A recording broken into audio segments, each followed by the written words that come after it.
Hello, everybody. It is John Pollock, and joining me tonight for Rewind to Raw, John Siino, stepping up for the heavy lifting that is the Raw review. John, there is no show that when Way is off that I feel more guilty about than this one, where I have to convince somebody to join me to watch this 3-hour program and then chat about it afterwards. You are a trooper following in Nate Milton's footsteps from last week.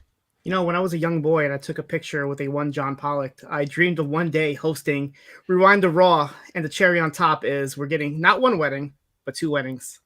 No, a double commitment ceremony. Sorry, commitment. Wedding was never uttered on tonight's show. Tonight it was a commitment ceremony for whatever reason. Yeah, we are going to get into this show. I will say this, that From my home to this arena in Buffalo, I could probably be there in under 2 hours. We did have some snow tonight.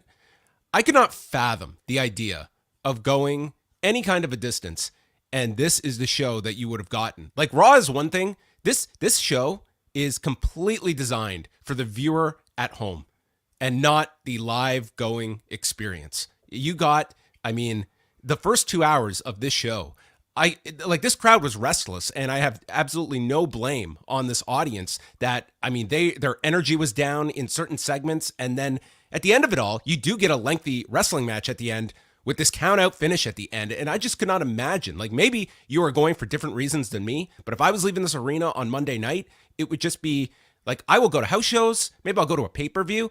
I'm not going to one of these television tapings if this was my experience tonight, sitting in that arena for this duration.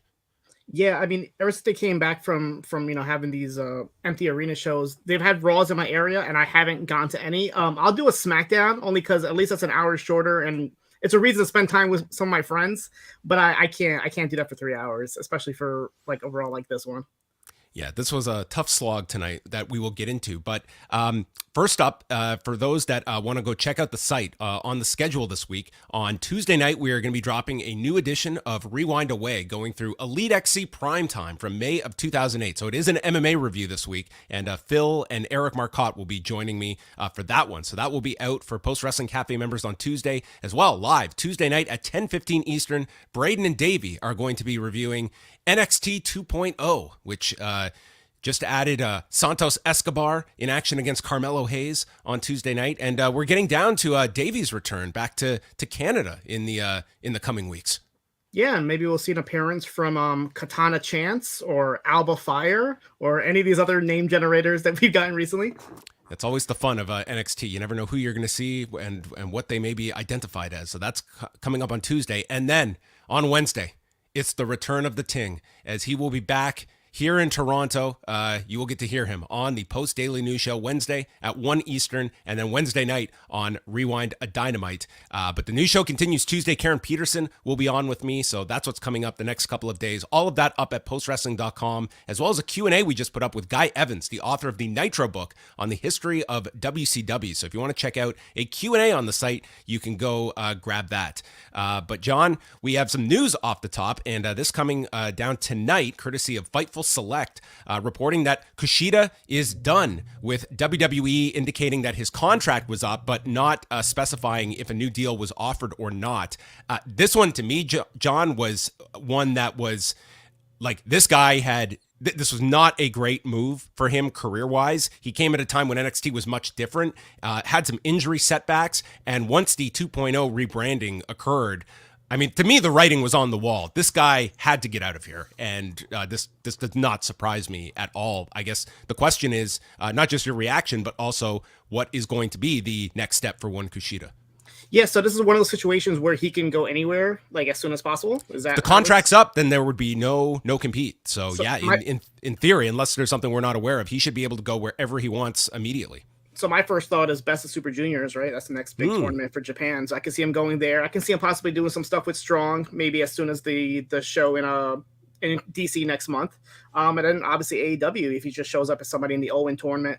But yeah, just like you said, the writing's on the wall. As soon as they went to 2.0 and the whole jacket time thing, I'm just yeah, he doesn't fit here. And I honestly, with this new directive with NXT where you can't use your real name or your indie name, they probably gave him a different name, and he was like, you know what, guys, I'm sorry, but I'm out of here. I can't be whatever you want to call me. So Yeah, I'm sure there will be a bit more on maybe the decision that went into this, but your contract was up. I mean, I would speculate like if he knew his contract was up and all of the changes. I mean, just look at all the names that have left there, and I'm sure he saw the writing on the wall too. He's 38 years old. That's not a great age to be on this brand. He was obviously like the main roster. That did not seem to me as a likely spot for him. And when you're in NXT, it's like you're looking at a role as kind of you're either putting guys over or you start to move over to like a coaching kind of capacity. But like with Gargano, with Ciampa, even like Pete Dunne moving on, it's like all these names that have moved on. He's part of that cluster. Unfortunately, I think he's leaving where some prime years were spent here in NXT and not exactly maximized. He took the risk, but uprooting his family to move here, it's going to be very interesting because you have your family as well. Like, are you willing to move all the way back to Japan, or have you set your roots in and are going to stay in the States? But yeah, you do have that option, I guess, if he can go back to New Japan, having the U.S. arm as well. So we'll chat a bit more about that on Tuesday's Daily News Show. But as we go into Raw from the KeyBank Center in Buffalo, New York. Have you ever been to Buffalo, John? Have you ever driven through Buffalo? I haven't. I've been as far up as maybe Albany, but never to Buffalo. Maybe down the road. I might take a trip, but luckily I didn't go tonight. Well, according to WrestleTix, over 7,300 did. So that was, for Raw, a good number these days. And Jimmy Smith was on commentary with the returning Jerry Lawler and Byron Saxton. So an extended honeymoon. The Corey Graves is on. And Seth Rollins starts the show. He comes out, and he is quickly joined by Cody Rhodes, who comes out. And we have Jimmy Smith note that Cody left Raw for 6 years, and it doesn't appear that he's lost a step. So I love the idea that leaving this company to go to the independents and to Ring of Honor and to New Japan and AEW, it's similar to like a career-threatening injury, when you go off for that amount of time and then you come back to WWE, that you have to get back into the rhythm of things. Yeah, like I don't like. Obviously, they're not going to say AEW, but they have definitely alluded to like he's been somewhere. Like, why not just make mention of him like wrestling elsewhere? He left for 6 years. He just was in the abyss, and now he is back. And he was hosting the Go Big Show for 6 years. Dusting off his wrestling boots, and he's back. Hasn't missed a beat in 6 years.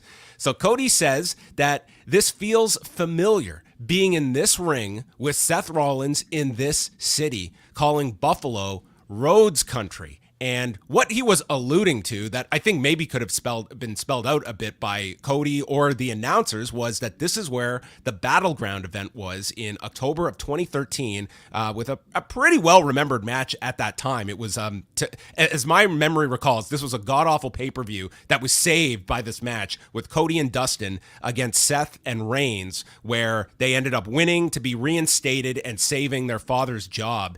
And it was the moment where like the Dusty gets involved in the match. It was a terrific match, and yeah, happened to be in this building. And if only they had the rights to show like a highlight or a clip of this, and you had a streaming service that people might want to go and watch this match afterwards. But that did not make its way into this. Yeah, I was a little confused. I'm like, I had to do a little searching. I'm like, what happened between Cody and Seth in Buffalo? And the first thing that popped up was this Battleground event.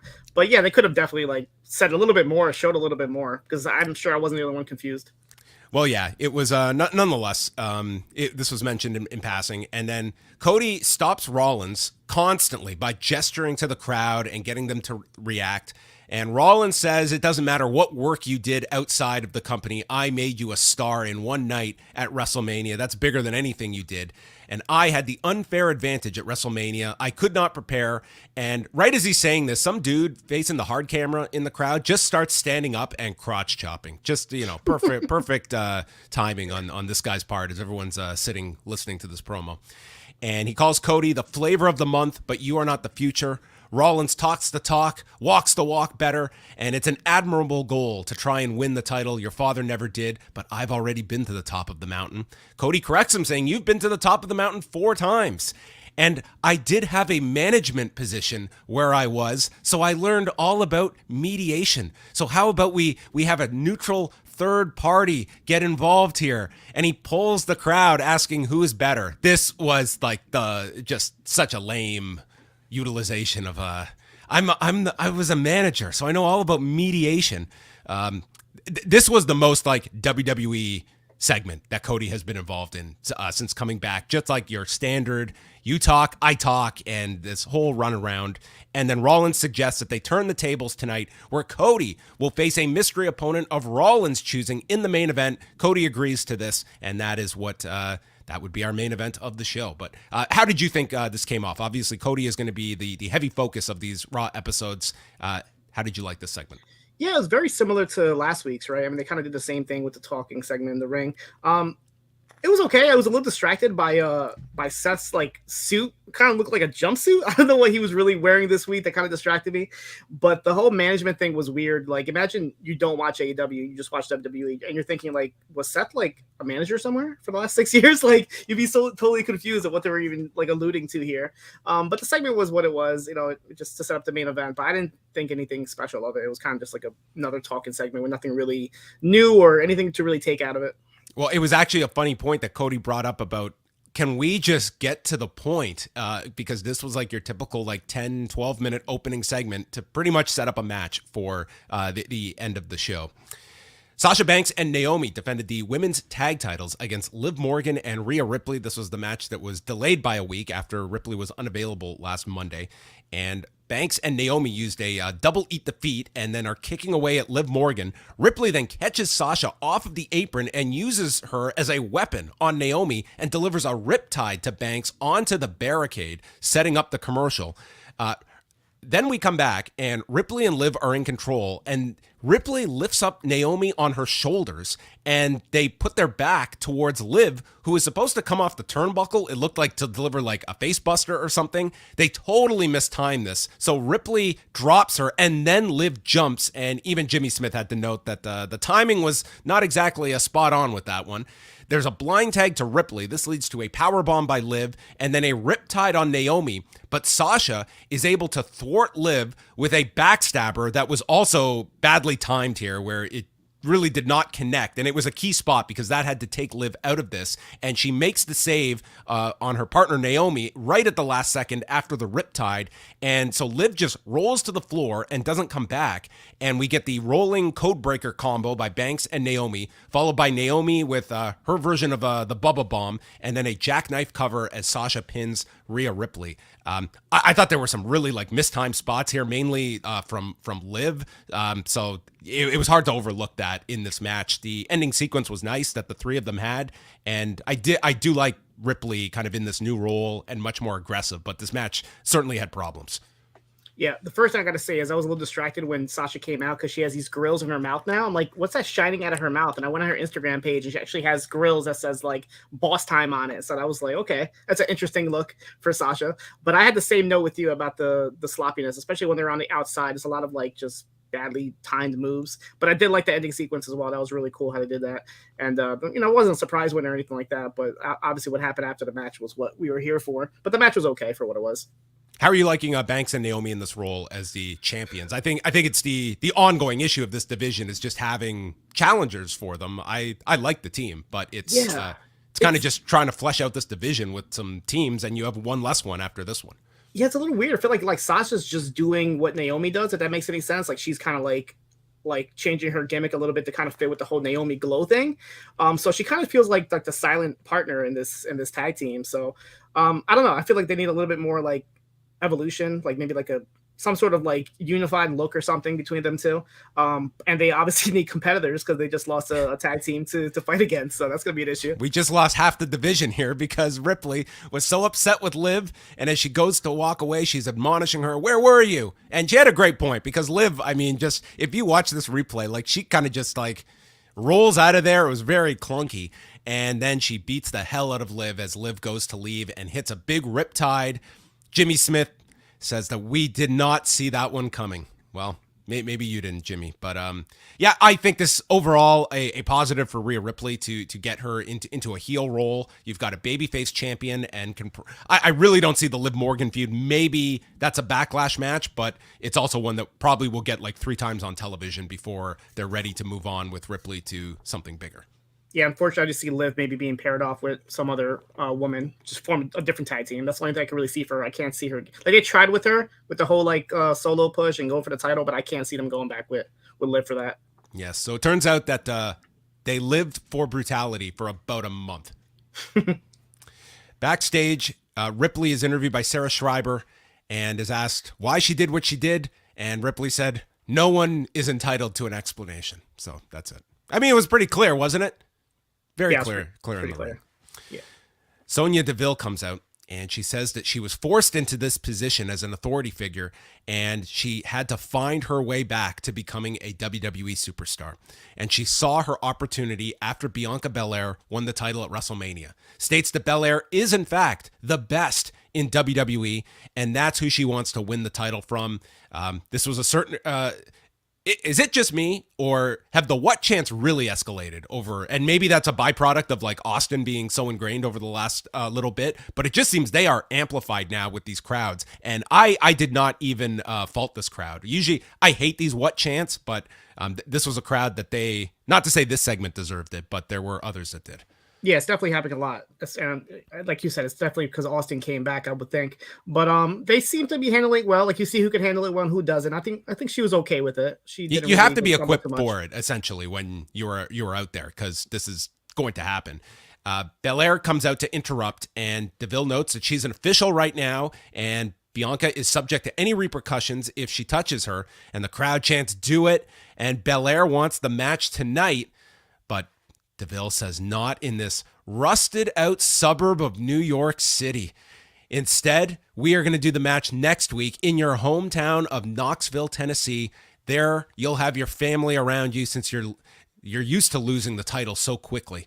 And lifted her up for Bianca lifts her up for the KOD, but she's threatened, so just tosses her down to the mat. And that's what we're getting next week in Knoxville. I'm actually surprised by that. Like, why don't you think they were going to hold it for the Backlash? Like, are they only going to try to do rematches for that show and this doesn't qualify? I mean, we will see what they do next week. I don't hate the idea of doing something big in someone's hometown. This being WWE, that's always a 50-50 proposition. But it'll be very interesting because AEW has a very similar situation this Wednesday where Baker is in Pittsburgh and is going to get a huge reception. And we'll see if this is just an angle next week to get the Backlash, or they just give like a spotlight and Bianca gets a big win in her hometown. That'll be always interesting when WWE puts someone in their hometown. Veer Mahan destroyed this dude in his hometown. Jeff Brooks, he pounced this guy, the $1 million arm and the cervical clutch in a minute 13, and then reapplies it to send him out on a stretcher. So pretty much the Veer Mahan presentation, and no Mysterios on tonight's show. Yeah, I was surprised by that. No, like real follow up on that. They did mention it, but there wasn't really anything from that. We didn't get an update of what happened with Ray, right? Like he just never showed up last week, and we haven't seen him since. Well, we saw there was the report from Dave Meltzer that it was a medical issue. So I don't know if it's something continuing with Ray. Dominic, it made sense that if he was stretchered out last week, he shouldn't have been on the show tonight, and maybe Ray wasn't available again this week. So maybe just holding it off, and Jeff Brooks gets the call tonight. But it was very short, very quick.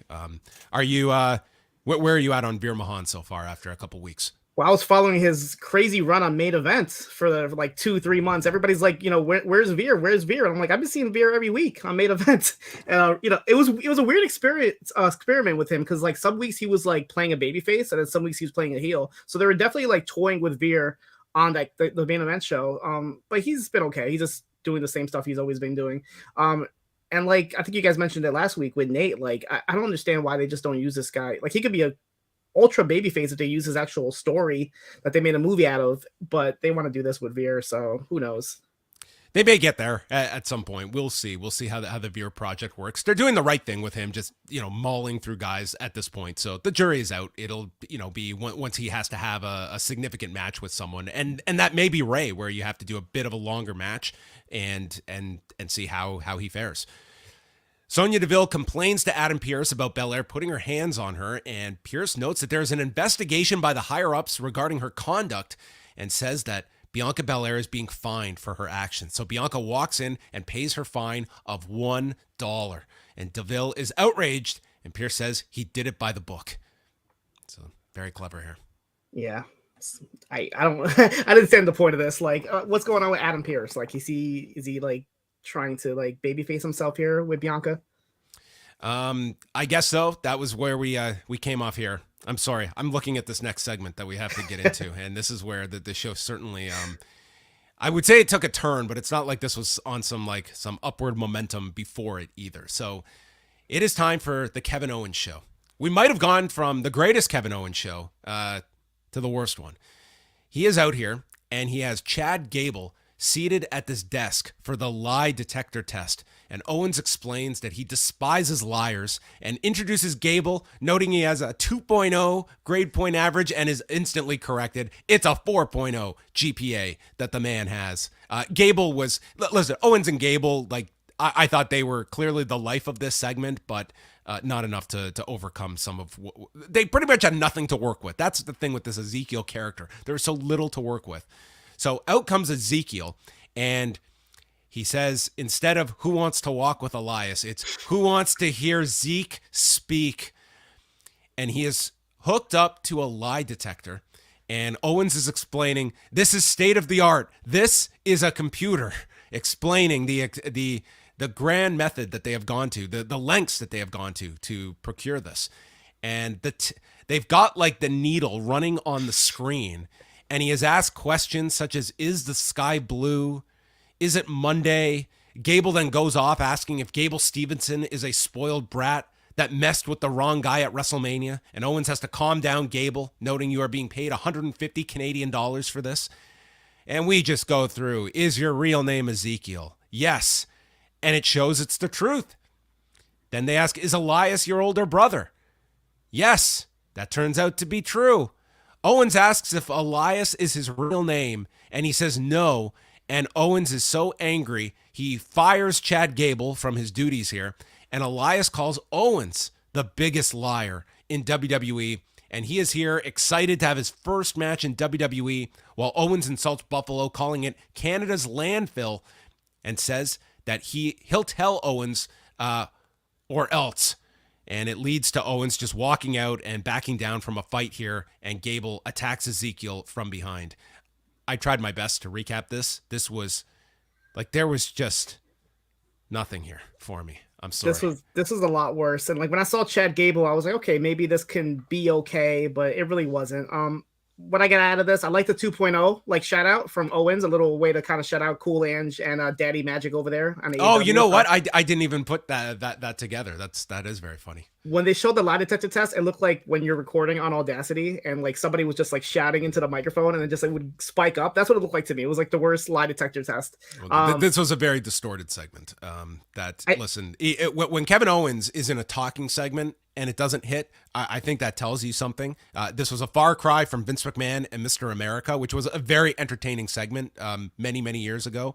I'm sorry, this Ezekiel character, like I've said it was a 30-second bit that they are now extended, and it's just, he's not all that funny in the character. It's like the crowd doesn't care.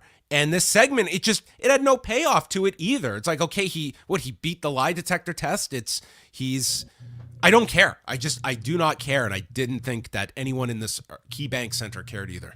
That's what I'm saying. Like with Ezekiel, like what's the redeeming quality? Like they're like fans aren't behind him, like you said. Like there's nothing really to cheer about this guy. Like there's no like ending punchline. Like he's not going to show up next week with a beard. Like I don't know what they're trying to do with him. I really don't, and it's not working for me. And I unfortunately don't see this lasting too much longer. And this really took the crowd out of things.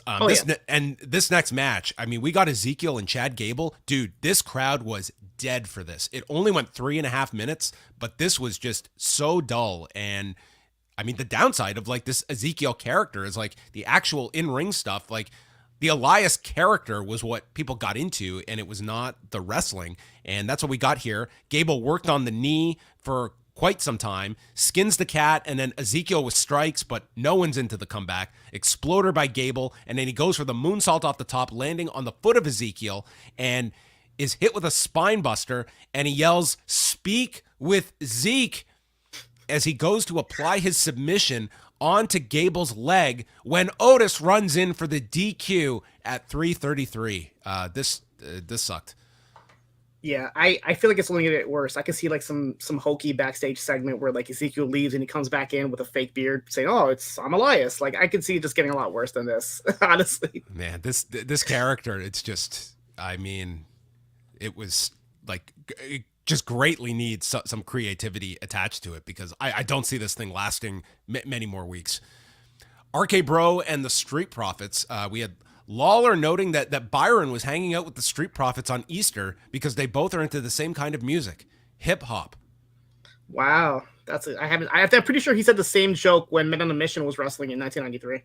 Well, Lawler had a very busy week because after using all those wedding jokes for Carmella and Corey Graves last week, he had to restock over the week. So we'll get to those during the commitment ceremony. The Profits worked as subtle heels during the match.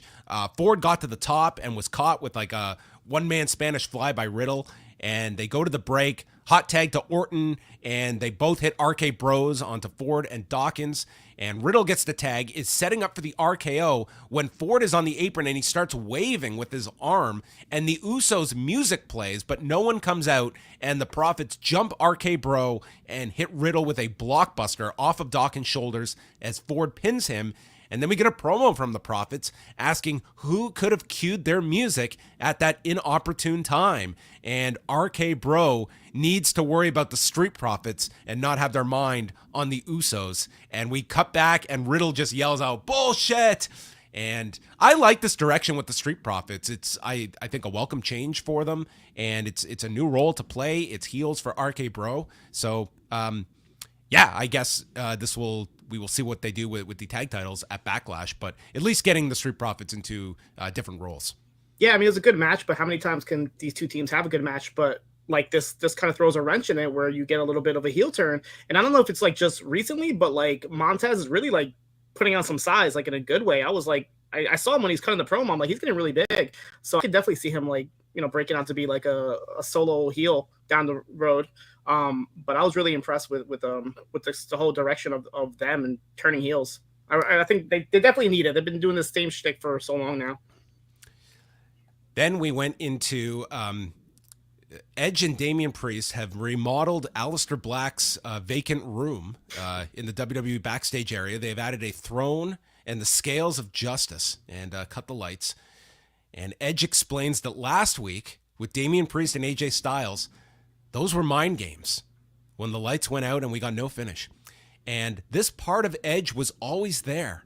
It started inside of him back over 20 years ago when he was in the Brood, and says that they haven't lived up to their true capabilities, and mentions that last year Damian Priest played second fiddle to Bad Bunny at WrestleMania, yet Bad Bunny got all the credit. And this year, Damian Priest didn't get a match at WrestleMania. Edge then explains, and as for me, what do I have to complain about? A great question. He said he had to beg for someone to face him at WrestleMania.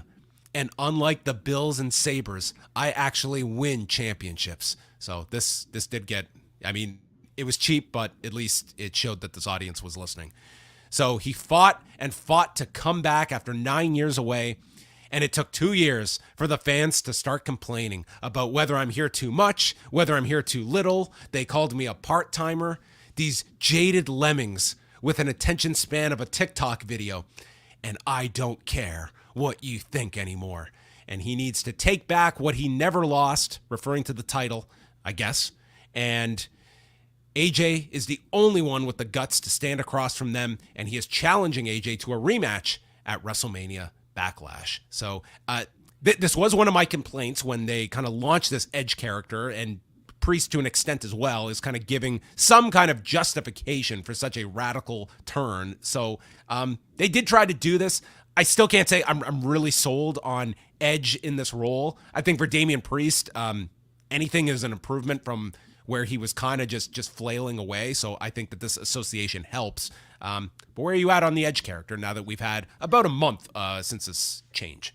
I did like how he had to kind of throw in there that he's been doing this ever since the Brood and Ministry of Darkness days. So in case anybody thinks they're ripping off another stable somewhere, he wanted to clarify that.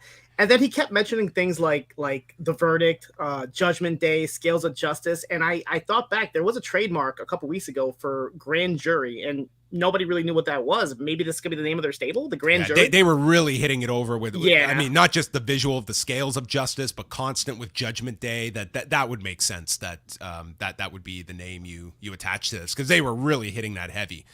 And Sarah Schreiber then interviews AJ Styles, who was wearing a Bryan Danielson shirt, and he accepts Edge's challenge, and then the lights start to flicker, and he sends Sarah to safety as Edge and Priest appear.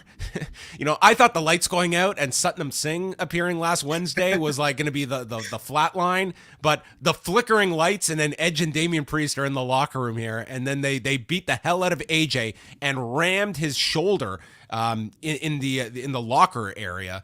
And so he's left holding his shoulder, which they speculated may be separated after the attack. So that was our involvement tonight. I hope that this is not like a continuing thing where like the lights just go off and on, because that was really hokey.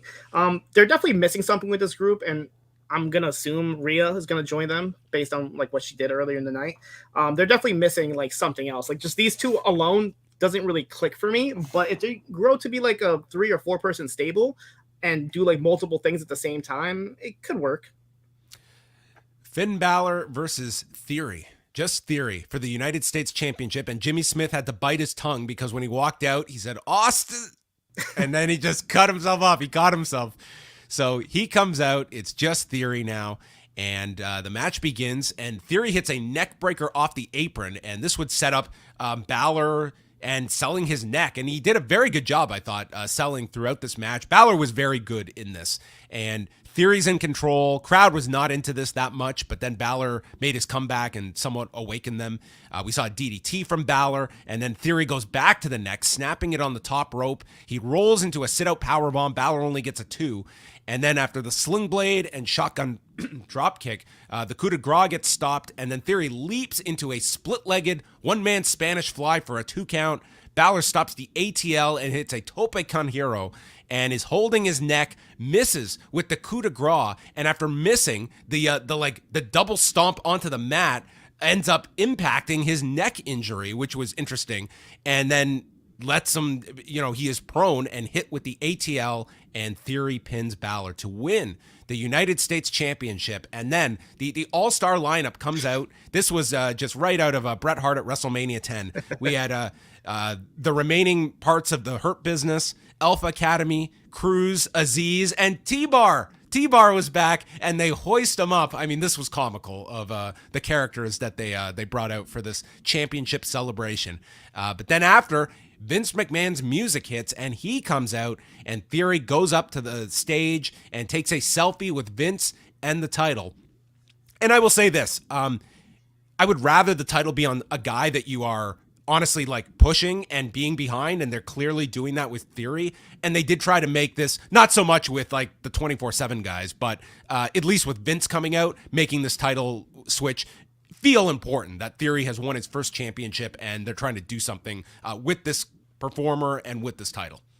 Yeah, actually, I enjoyed this match a lot, and I was actually like shocked at how Theory won, kind of clean, pretty much. Mm-hmm. And like, I'm really curious, like, what they're gonna do with Finn Balor. I'm not looking forward to what's gonna be next for him. But as far as Theory goes, after Cody is done with Seth, I wouldn't mind seeing like a Theory Cody program. Who else would represent the U.S. better than the American Nightmare with the U.S. title? So I can definitely see that being like a future program. Yeah, Finn Balor. It'll be very interesting to see what his role is. I mean, I thought he looked very good in this match. But again, here's a guy that's 40, and we have seen some guys that age has not been a deterrent when it comes to being a high profile one. But Finn Balor is kind of not in that upper mix, so he's going to be somewhat interesting to watch in the fallout from all of this, and if he is in like a meaningful program. Rollins is in the back. He's on Twitter. And Kevin Patrick interviews him and asks if he's decided who Cody's opponent will be. He says yes. And Kevin Patrick asks him if he could share who it's going to be. And Seth responds like, dude, no, the whole point of this is that it's going to be Cody cannot prepare for this. Did you not listen to the first 20 minutes of this show? So no, he did not share who the opponent would be.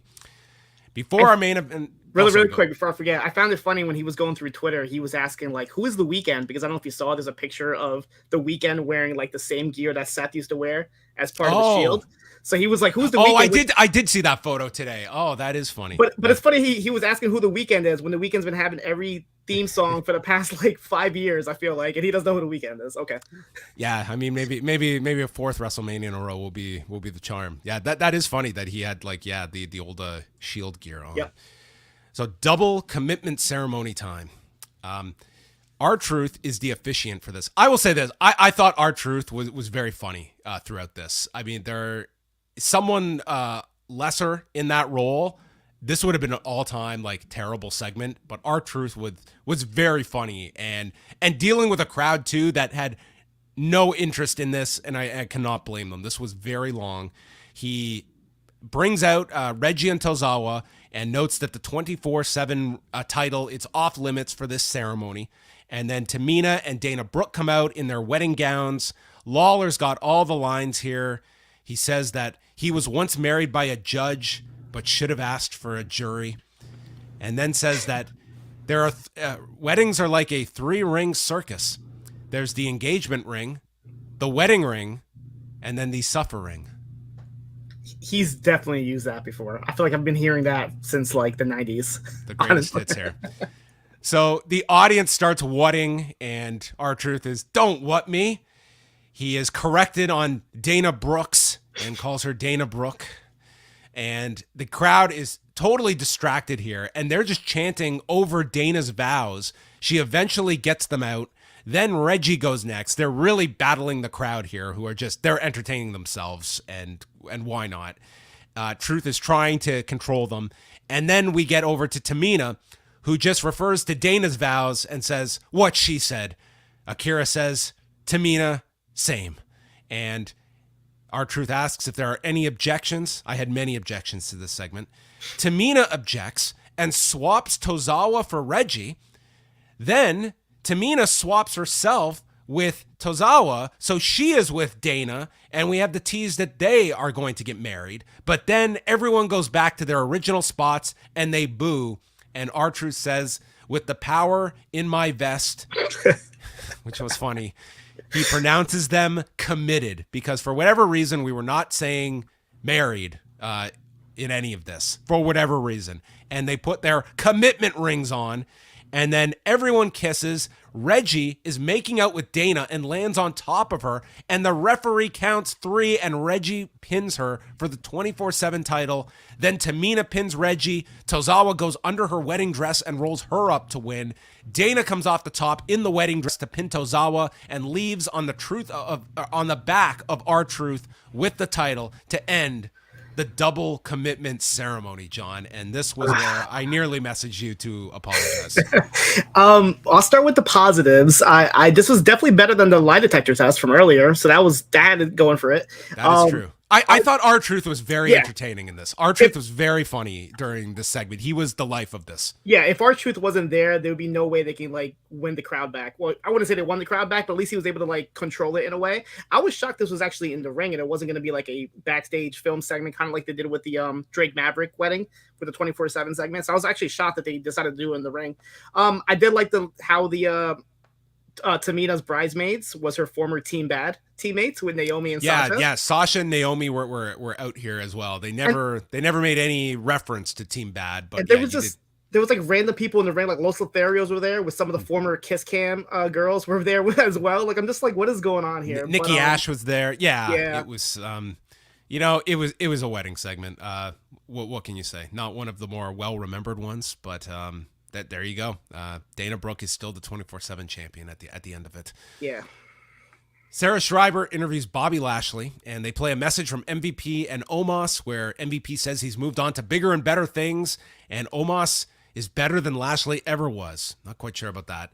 And he made Lashley almighty and asks, what could I do with Omos? So he challenges Lashley next week for an arm wrestling contest, and Omos states that the almighty era is coming to an end, and Lashley responds saying to get to MVP, he has to go through Omos, and we'll find out who is stronger next week. So we're getting an arm wrestling contest, and I guess like they are going the direction of Lashley and MVP being the ultimate match to get to. Yeah, I'm okay with that. Honestly, I'd rather see that at the pay-per-view than Omos and Lashley. But I'm wondering if they're gonna like continue doing these like test of strengths. Like, are we gonna get a tug of war the following week or some sort of like, keg run, whatever they like to do? Like, I can see them continue this for a couple weeks, but I do hope the ultimate payoff is MVP and Lashley. Yeah, I'll be curious too if they make it maybe like a handicap situation, and just like that Lashley Omos match was really tough at WrestleMania, and maybe you put MVP in there to kind of lighten the load there and limit Omos in that. It'll be interesting how they structure it, because the bigger match is Lashley and MVP and getting to that. So that's next week, along with Bianca Belair and Sonya Deville in Knoxville, Tennessee. And then Rollins comes out for the final segment with Cody already out in the ring and states that his opponent is a former world champion, and that's no lie. And out comes Kevin Owens, and him and Rollins hug, and we get Cody Rhodes and Kevin Owens. That went 17 minutes and 24 seconds. Wow. This was a long one. Yeah, I know I had a couple commercial breaks in there, but I didn't expect it to be that long. Wow. Okay. They immediately went to break, and then they come back. Owens is in control. We saw Owens avoid an arm drag out of the corner and just lands on top of Cody with a senton that they replayed and just caught all of him with this. Owens goes for the swanton, landing on the knees, and then Rhodes on the floor tackles Owens onto the announcer's desk when Rollins comes back out to his music. That sets up the second commercial break. They're fighting on the turnbuckle. Rhodes is knocked down to the mat and kicks out from a frog splash. Then he's hit with a swanton. He kicks out of that, and Owens is getting frustrated that Rhodes keeps getting up, and Rhodes stops him on the turnbuckle. They fight, and Owens hits the fisherman, and Cody gets the foot onto the bottom rope, and the ending sees the two on the edge of the apron, and Owens takes a back body drop on the edge, and he's on the floor. Rollins is telling him to get back into the ring, and Owens says, "This is your problem," and he walks away, being counted out in 17:24, and then Rollins nails Cody with a cheap shot while he's celebrating on the turnbuckle. This count-out victory, just like Dusty, winning by count-out. And Cody is knocked to the floor. He's holding his ankle, and that's how the show ends, I guess, teasing an injury here. I don't get like too bent out of shape over like non-finishes on TV, but after this show, John, and it's a near 18-minute main event, and this is our out for the match. It was just like the exclamation point on this show that I just thought was just a groan for this audience to end the night with. This was a long episode of Raw. Yeah, I'm hoping they had a better dark match to at least have a clean finish to send them home somewhat a little happier than that would. I was like kind of confused with the ending. I'm guessing they're gonna go back to Owens and Rollins? Like, why would Owens just randomly walk out on him? That was a little odd. I didn't really understand that part of it. Yeah, it was it almost felt like they're just going to, it's like they had separated Rollins and Owens, and then tonight they needed an opponent, so they rejoined them. This was like the Hurt Business coming back together, and then they'll just split them again. I don't even know if they'll follow up on this or not. We will see. But yeah, Owens, I mean, God, he's in like just nowhere land right now with Ezekiel, so he could be utilized in a higher profile situation. And the way they filmed that, like when Rollins came in and pushed Cody off the top turnbuckle, the way it was filmed, I'm like, did he fall on the crash pad? Because it was like a really awkward like angle that they filmed him in, but when you saw him, he was on the floor. And yeah, they did try to play it off like he had some sort of injury. So I wonder if that's like an out for Seth to actually get his victory back on Cody. Yeah, there seems to be a heavy reluctance to beat anybody of significance here, where we got that in Ezekiel and Chad Gable in this match as well. And it's just when you pile them all on top of each other, it just becomes I don't know. What was your takeaway on this show? What was the good? Am I being too harsh on Raw, John? The Theory Finn Balor match was good. I mean, the Cody Owens match wasn't bad. Just the ending was a little, whatever.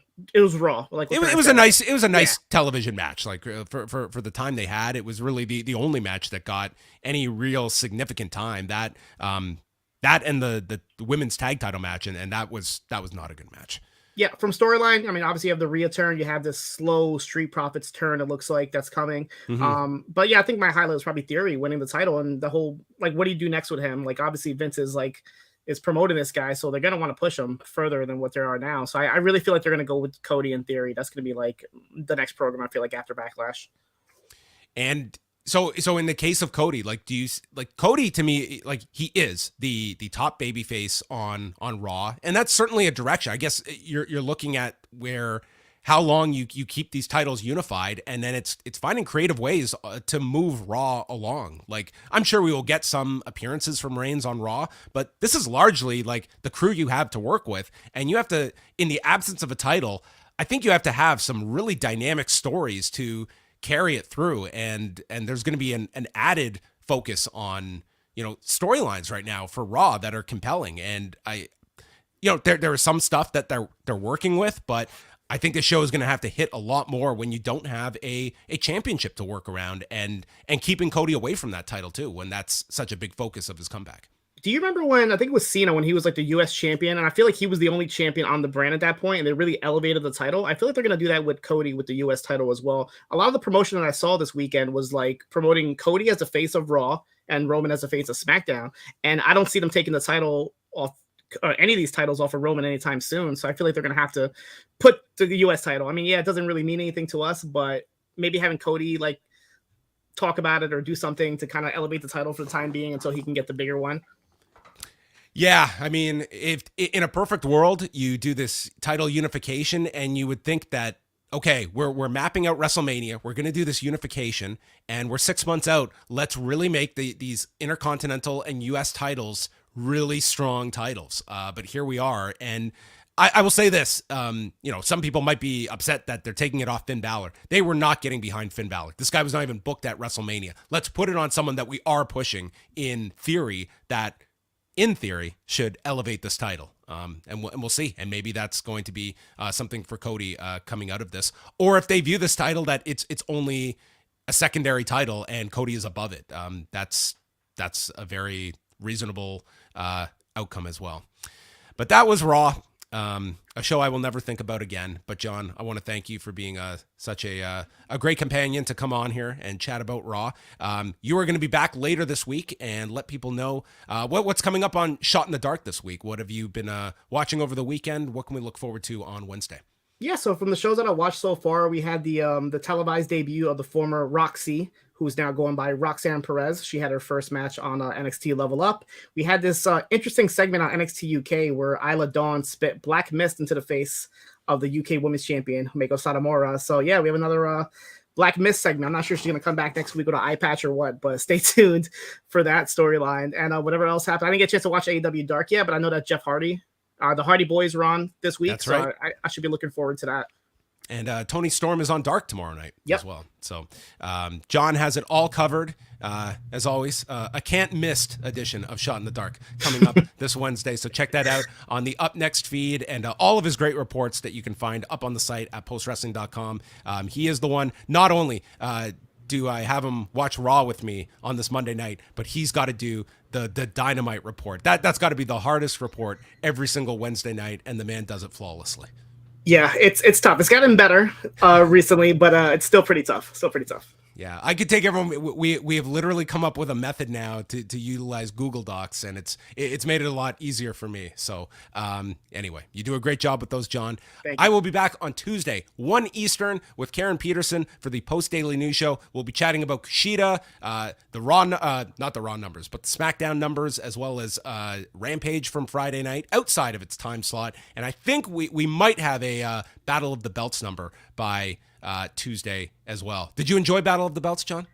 It honestly felt like a second hour of Rampage to me. Like, I was more interested in the Windy City Riot show that night, but I did end up watching Battle of the Belts, and it just felt like another episode of Rampage. It wasn't bad. There was nothing bad about the show. It just didn't feel like, you think quarterly specials, you think Clash of the Champions, you think like big events, and It wasn't just not yet. They need to do something to better these shows, honestly. Yeah, I'm really interested to see, number one, how the show performs, because that's going to ultimately determine like if there was a heightened audience for this or not, and if it's just like a average number, like what we look at for future Battle of the Belts, because I think these, they were propped up as, just you said, like a quarterly special, and this felt like the number 3 show of the week that AEW put out. But there you go. That is going to wrap it up for us. Thank you to everybody for joining us live or downloading the show afterward. Way will be back on Wednesday, and that means next Monday he will be sitting down to watch Raw, and he will wish that he was back on vacation. But that is going to wrap it up for us. For John Siino, I am John Pollock, and thank you for watching Rewind to Raw.